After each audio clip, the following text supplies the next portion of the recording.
O tema da aula de hoje é Seguridade Social, conceituação e os princípios constitucionais. Existe no Brasil um princípio de proteção social que tem por objetivo proteger todos os cidadãos brasileiros ou estrangeiros que se encontrem no território nacional em todas as situações de necessidade. Este princípio se chama Seguridade Social e atua em 3 esferas distintas: saúde, assistência social e previdência social.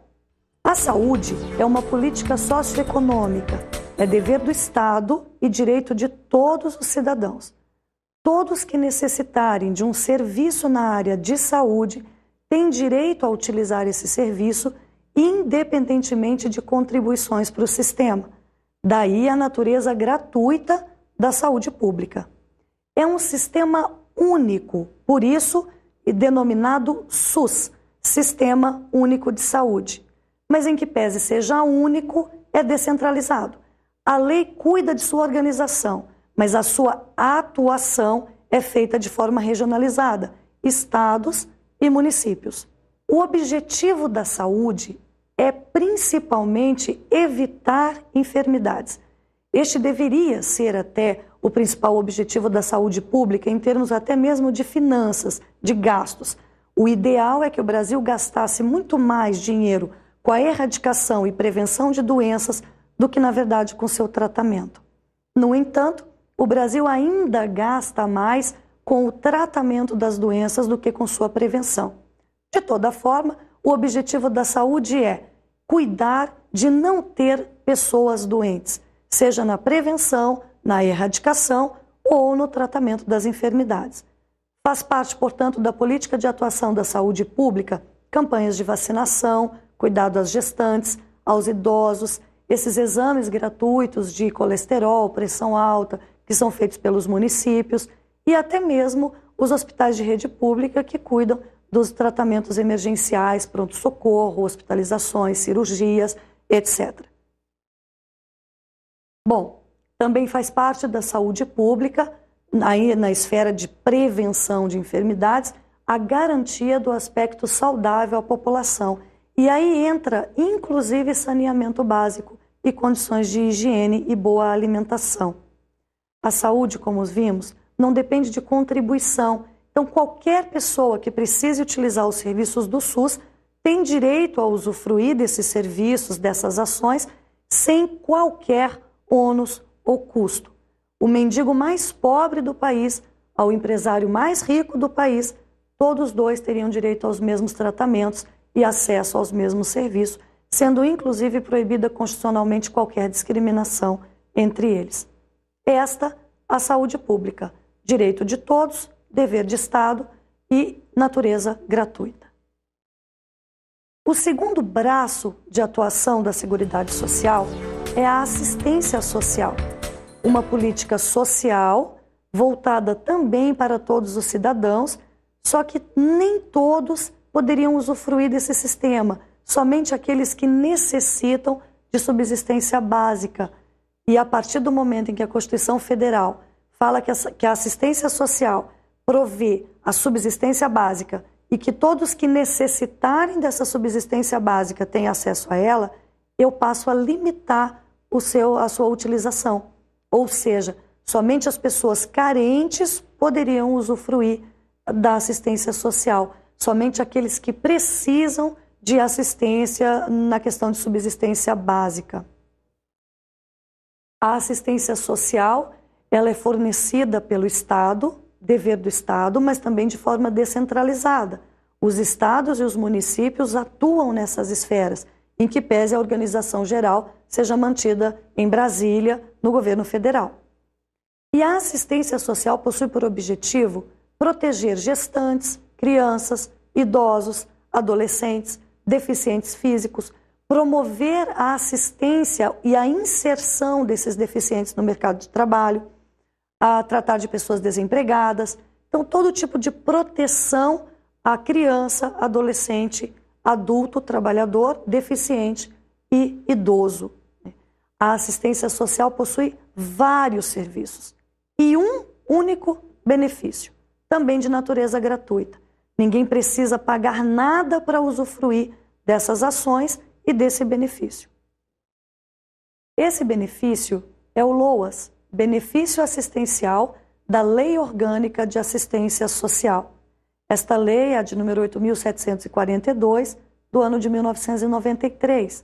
E o objetivo deste benefício, que inclusive é no valor de um salário mínimo, é prover a subsistência básica de pessoas idosas e deficientes que não têm condições de garantir o próprio sustento. Portanto, para que você tenha direito a receber o benefício assistencial no valor de um salário mínimo, repito, salário mínimo nacional, não o piso dos estados, é preciso que você seja idoso. E esta idade é de 65 anos, tanto faz se o segurado, o cidadão é do sexo masculino ou feminino. Tendo 65 anos ou sendo deficiente, e considera-se deficiente a pessoa que não tem condições de prover o próprio sustento trabalhando ou de ser mantido por sua família, cumpre-se então o primeiro requisito para o benefício: idade ou deficiência. O segundo requisito, que tem que ser cumprido concomitantemente ao primeiro, diz respeito à renda baixa. A Constituição Federal, no artigo 203, determina que esse benefício assistencial só pode ser concedido à pessoa que possui renda baixa. E a Lei 8.742 diz que considera-se renda baixa per capita familiar aquela que fica inferior a 1/4 do salário mínimo. Desta forma, para que a pessoa tenha direito a receber o benefício assistencial, a Previdência Social, o INSS, que é o encarregado de conceder este benefício, Instituto Nacional do Seguro Social, ele vai fazer uma constatação na residência do interessado e vai checar, através de carteira de trabalho, contra-cheques, testemunha, qual a renda per capita familiar. E vai considerar como família apenas a unidade familiar básica, cônjuge, pais e filhos menores de 21 anos, desde que solteiros e não emancipados. Apurada a família que mora naquela mesma localidade, naquela mesma residência, o INSS vai verificar quanto de renda aquela família recebe, quem trabalha naquela família e qual o valor total que aqueles membros recebem por mês. Apurando-se o valor total, ele divide pelo número de membros que compõem a unidade familiar e chega, então, no conceito da renda per capita familiar. Se esse valor unitário por pessoa ficar abaixo de 1/4 do salário mínimo, o idoso que reside naquela casa ou o deficiente fará jus ao benefício assistencial de um salário mínimo. Se a renda familiar apurada por pessoa ficar igual ou superior a 1/4 do salário mínimo, o benefício será negado. Judicialmente, é possível conseguirmos o benefício assistencial para quem tem renda per capita familiar um pouco ou até mesmo bastante superior a 1/4 do salário mínimo. E isto porque a jurisprudência brasileira já tem admitido que considera-se baixa renda quem ganha até meio salário mínimo de renda per capita familiar. Se verificarmos os programas assistenciais que foram instituídos após a Lei 8.742 de 93, o Bolsa Escola, Bolsa Família, Auxílio Gás, todos eles, todas essas legislações prevêem também o quesito da renda baixa, mas prevêem que renda baixa é aquela considerada no valor de meio salário mínimo por pessoa dentro da unidade familiar. Então, considerando-se esses outros benefícios assistenciais que foram instituídos posteriormente à Lei de 1993 e considerando-se que a lei de todos eles considera-se como renda baixa a renda inferior a meio salário mínimo, o posicionamento jurisprudencial tem sido modificado e os juízes já estão começando a entender que também para o benefício assistencial da assistência social que compõe a Seguridade, também poderia ser pago para quem tem renda até meio salário mínimo. Agora, se a renda ultrapassa a metade do salário mínimo nacional, a pessoa já não teria mais direito a este amparo. O terceiro e último braço de atuação do princípio de proteção denominado Seguridade Social é a Previdência Social. A Previdência Social é também uma política de proteção, só que de natureza contributiva. Ali você tem que pagar para ter direito a usufruir dos benefícios e do único serviço por ela prestado, que é o da reabilitação profissional. Paga, seja um contribuinte, pague a contribuição e você teria direito, ou terá direito, aos benefícios e serviços por ela prestados. Caso você não contribua, então só lhe restará direito ao benefício assistencial, que, como acabamos de ver, depende dos quesitos de renda baixa, idade ou deficiência.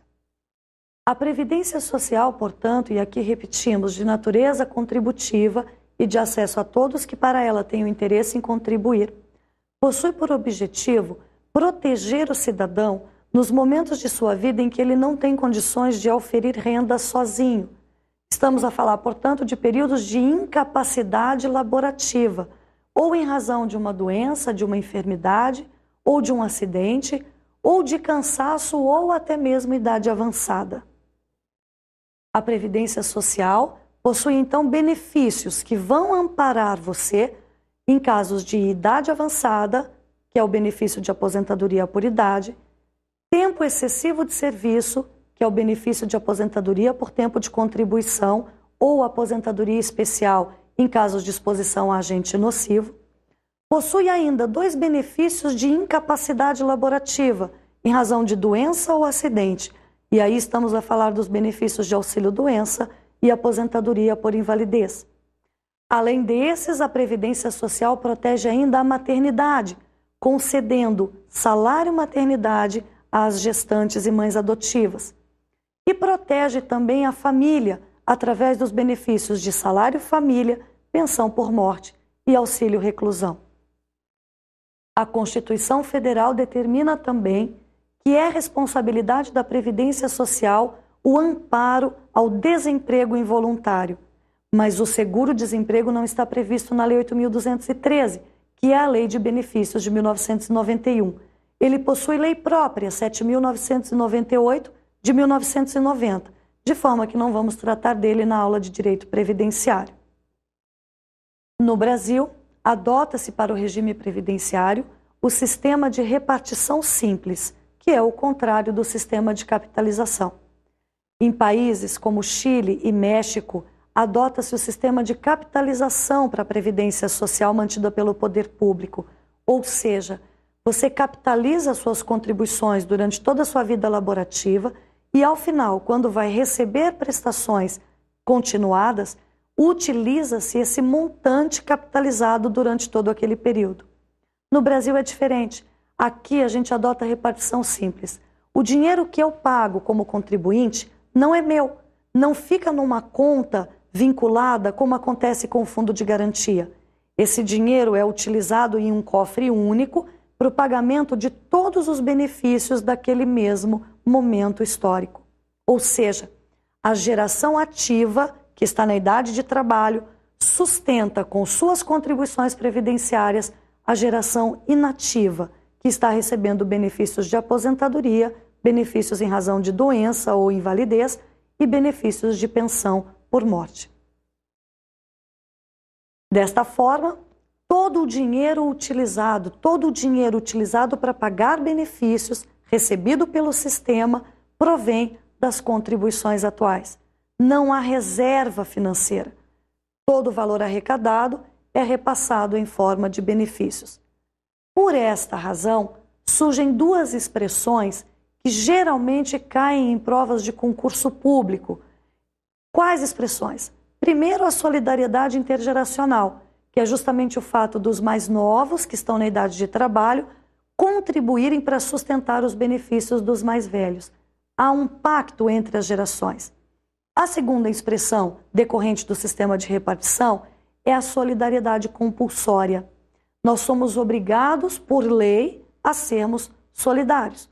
O valor que pagamos não é nosso, mas sim utilizado para custeio dos benefícios atualmente existentes. Em razão também do princípio de repartição simples, o artigo 195 da Constituição Federal, em seu parágrafo 5º, prevê que todas as vezes que se pensar em criar um novo benefício, estender um benefício para um segurado que até então não fazia jus a ele, ou majorar o valor de um benefício já existente, é preciso primeiro criar uma fonte de custeio. Daí o nome precedência da fonte de custeio. Primeiro, se preocupa em arrumar o dinheiro. Segundo, se preocupa em gastar o dinheiro.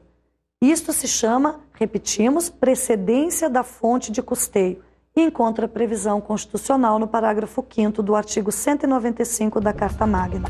A Seguridade Social é organizada através do Poder Executivo, por ministérios. Cuida da saúde, o Ministério da Saúde. Cuida da assistência social, o Ministério do Desenvolvimento Social e Combate à Fome. E cuida, por fim, da Previdência Social, o Ministério da Previdência Social. Vamos agora aos princípios constitucionais que regem o sistema de seguridade social. E eles se encontram previstos no artigo 194 da Carta da República. Constituição Federal de 1988, artigo 194. Parágrafo único. Compete ao poder público, nos termos da lei, organizar a Seguridade Social, com base nos seguintes objetivos. Inciso 1. Universalidade da cobertura e do atendimento. Este primeiro inciso do artigo 194 objetiva estender a Seguridade Social a todos os cidadãos e protegendo todas as contingências possíveis. Ou seja, nós vamos atender a todos que se encontrem em território nacional, sejam eles brasileiros ou estrangeiros.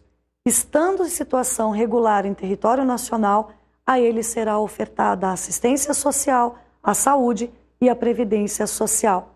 Protegemos todos e protegemos também todas as situações de necessidade. Se você está doente ou precisa de medicamentos, temos a saúde pública. Se você precisa de proteção à gestação, à infância, à adolescência, ao idoso, temos a assistência social. E se a sua necessidade é em termos de conseguir dinheiro para sobreviver em determinados períodos em que não consegue esse dinheiro sozinho, temos então os benefícios da Previdência Social. E está aí a universalidade da cobertura e do atendimento. Vamos ao inciso 2º do artigo 194. Constituição Federal de 1988, artigo 194, inciso 2. Uniformidade e equivalência dos benefícios e serviços às populações urbanas e rurais. O inciso 2º proíbe qualquer forma de discriminação entre as populações da área urbana e a área rural. Ou seja, uniformidade significa mesma forma, única forma, e equivalência, que vem do latim equivalere, que significa mesmo valor. Desta forma, os benefícios e os serviços oferecidos pela Seguridade Social devem ser equivalentes não só em forma, mas também em quantidade e valor, tanto para a população urbana quanto para a população rural. Vamos ao inciso 3º. Constituição Federal de 1988, artigo 194. Inciso 3. Seletividade e distributividade na prestação dos benefícios e serviços. O inciso 3º explica que não existe um benefício único. Muito pelo contrário, a Seguridade Social, que atua nas áreas de saúde, assistência e previdência, possui vários serviços e vários benefícios, sendo que cada um será distribuído conforme a sua necessidade. É fácil, veja só, se você está doente, não adianta a Previdência Social te dar um benefício no valor de um salário mínimo. Você precisa, na verdade, de tratamento médico e então você utiliza um serviço do SUS. Se você precisa de medicamento, também não é necessário ter auxílio creche. Você vai precisar buscar medicamento também na área do SUS. Já se você precisa de dinheiro enquanto está de licença maternidade, não adianta te darem tratamento médico. Você vai receber o benefício de salário maternidade. Ou seja, existem vários serviços e uma infinidade de benefícios. E cada um vai ser selecionado e distribuído conforme a necessidade que você apresentar no momento. Vamos ao inciso 4º. Constituição Federal de 1988, artigo 194. Inciso 4. Irredutibilidade do valor dos benefícios. O inciso 4º do artigo 194 da Constituição Federal é um dos mais importantes e, no entanto, o que menos vem sendo observado pelo governo federal e pelo legislador nacional. Trata-se de manter o valor real do benefício previdenciário, de manter o poder de compra da aposentadoria. Ou seja, não estamos a falar de valor numérico, de valor nominal, 1, 2, 3. Estamos falando de manter o poder de compra, de forma que com aquela aposentadoria concedida, por exemplo, no ano de 1990, você possa comprar hoje exatamente aquilo que você podia comprar naquela época. E esse princípio, infelizmente, não vem sendo muito observado por causa de várias questões. A primeira delas, porque não existe vinculação mais desde 1988, em face da própria Carta da República, a vinculação entre o valor da sua aposentadoria e o número de salários mínimos. O salário mínimo vem sendo, já há reiterados anos, aumentado de forma bem superior, em percentuais bem mais elevados do que aqueles concedidos para os benefícios. E nos anos anteriores, a situação não se mostrou diferente. Houve anos em que o salário mínimo aumentou 9% e o benefício previdenciário 4,53%. E esse é um dos motivos em que há a redução, o achatamento do valor real. O segundo motivo é que os reajustes aplicados para o custeio previdenciário, para o teto máximo das contribuições, não vem sendo repassado de igual forma e em equivalência de percentual para os benefícios de aposentadoria, pensão e auxílios-doença. Ou seja, reajusta-se mais o que arrecada do que aquilo que se paga. De forma que se você um dia se aposentou pelo teto, hoje você está recebendo 30%, 40% deste mesmo teto. Estas as razões, além de outras que não cabe comentarmos aqui, que ilustram, né, a não observância do inciso 4º do artigo 194 da Constituição Federal. Vamos ao inciso 5º. Constituição Federal de 1988, artigo 194, inciso 5. Equidade na forma de participação no custeio. O inciso 5º, equidade na participação do custeio, significa justiça. É aquela velha máxima: quem ganha mais, paga mais. Quem ganha menos, paga menos. Ou seja, não existe uma alíquota única de contribuição. O segurado empregado, que ganha um valor considerável, vai pagar uma alíquota também considerável, de 11%. Já um trabalhador empregado que ganha um valor menor, vai pagar uma alíquota menor. As empresas, por sua vez, como têm capacidade contributiva maior, contribuem com um percentual também mais elevado, de 20%, além de alíquotas destinadas ao custeio de acidente do trabalho. Ou seja, quem ganha mais, paga uma alíquota maior. Quem ganha menos, paga uma alíquota menor. E aqueles que ganham o mesmo tanto, pagam também de forma equivalente. Constituição Federal de 1988, artigo 194. Inciso 6. Diversidade da base de financiamento. O inciso 6º vem explicar que não existe apenas uma única fonte de custeio. A Seguridade Social é custeada por toda a sociedade, União e sociedade em geral. A União participa do custeio com aportes anuais. As empresas participam do custeio através de contribuições sociais. Também os trabalhadores, os clubes de futebol profissional, os produtores rurais e os concursos de prognósticos, que são toda espécie de sorteio de números e símbolos. Todos estes contribuem para a Seguridade. E ela ainda recebe dinheiro de prestação de serviços, recebe dinheiro de aluguel de imóveis, recebe dinheiro até mesmo de culturas ilegais. De acordo com o artigo 243 da Constituição Federal, quando se pega uma terra com cultura ilegal, cultivo de maconha, por exemplo, a terra é desapropriada e destinada à reforma agrária. E o bem econômico, ou todo e qualquer bem econômico que está em cima desta terra que foi desapropriada, é vendido, é leiloado. E o produto desse leilão destinado em 50% para o custeio da Seguridade Social. Ou seja, não existe uma fonte única de receita. Existem várias fontes de receita. e, portanto, diversidade da base de financiamento. Vamos ao último inciso, o 7º do artigo 194. Constituição Federal de 1988, artigo 194.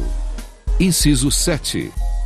Caráter democrático e descentralizado da administração mediante gestão quadripartite, com participação dos trabalhadores, dos empregadores, dos aposentados e do governo nos órgãos colegiados. O inciso 7º é cumprido através dos conselhos existentes em cada esfera de atuação da Seguridade Social. Na saúde, existe o Conselho Nacional de Saúde. Na esfera de assistência social, o Conselho Nacional de Assistência Social. E na área previdenciária, o Conselho Nacional de Previdência Social. São órgãos colegiados, compostos por 4 segmentos da sociedade. Nós temos a União, nós temos as empresas, os empregadores, os trabalhadores e os aposentados. Esses 4 segmentos compõem o Conselho Nacional, tanto da Saúde, quanto da Assistência, quanto da Previdência Social.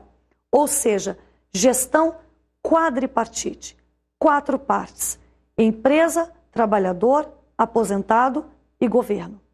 E o Conselho cuida não só de aprovar o orçamento da respectiva atuação, seja saúde, assistência ou previdência, como também fiscaliza o cumprimento de metas e a fixação de metas para o exercício seguinte.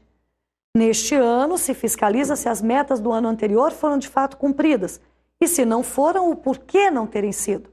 No ano seguinte, se fixa metas e se vão observar se as metas estão sendo cumpridas ou não. Ou seja, há uma participação na gestão, seja através do orçamento ou da análise de metas e objetivos. Vamos falar agora da eficácia das normas no tempo e no espaço. Eficácia das normas no tempo significa dizer em que data que esta norma entra em vigor. E aí vai depender da matéria de que trata esta mesma norma. Se a lei estiver tratando de matéria de custeio, instituindo ou modificando contribuições sociais destinadas a custear o sistema de seguridade, então temos que aplicar o parágrafo 6º do artigo 195 da Carta da República, que diz que a lei entrará em vigor 90 dias após a sua publicação, ainda que seja no mesmo exercício financeiro. Ou seja, não será observado, não se aplica em direito previdenciário as disposições constantes do artigo 150, inciso 3º da Constituição Federal, que trata da anterioridade do exercício financeiro. Para outros tributos, se uma lei é publicada na data de hoje, ela não pode entrar em vigor neste mesmo ano, e somente no primeiro dia do exercício seguinte. Esta é a norma que consta do artigo 150 da Constituição, ou seja, respeitar a anterioridade do exercício financeiro. E esta norma, conforme acabamos de dizer, não é observada no direito previdenciário. Para nós, quando uma norma é publicada e ela trata de instituir novas contribuições ou modificar contribuições já existentes, ela entra em vigor 90 dias a contar de sua publicação, sem observar a questão do exercício financeiro. No entanto, se a norma nada disser sobre custeio e se referir a assuntos diversos, sem instituir ou modificar contribuições, segue-se a Lei de Introdução do Código Civil, artigo 1º, ou seja, a norma entra em vigor no dia em que disser que é para estar em vigor. Se disser que é na data de sua publicação, entrará na data de sua publicação. Se disser que é daqui 10 dias, entrará em vigor daqui 10 dias, ou daqui 2 anos. E se nada disser a lei, segue-se a regra geral, 45 dias após sua publicação no Diário Oficial da União. A eficácia das normas no espaço diz respeito à extensão territorial onde a lei é aplicada. Ou seja, uma lei publicada no Brasil se estende para quem? Para quais cidadãos? E no direito previdenciário brasileiro se aplica o princípio da territorialidade. Como já dissemos nesta mesma aula, tanto os brasileiros quanto os estrangeiros que se encontrem regularmente instalados em território nacional têm direito a usufruir dos serviços e benefícios da Seguridade.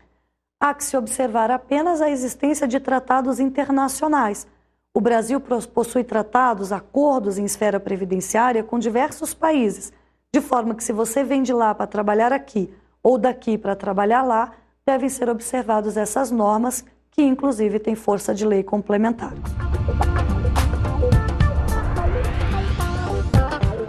Para a complementação de seus estudos, eu recomendo a leitura de um livro recentemente lançado pela editora Juruá, de Curitiba, Curso de Especialização em Direito Previdenciário, volume 1, de autoria de Daniel Machado da Rocha e José Antônio Savares.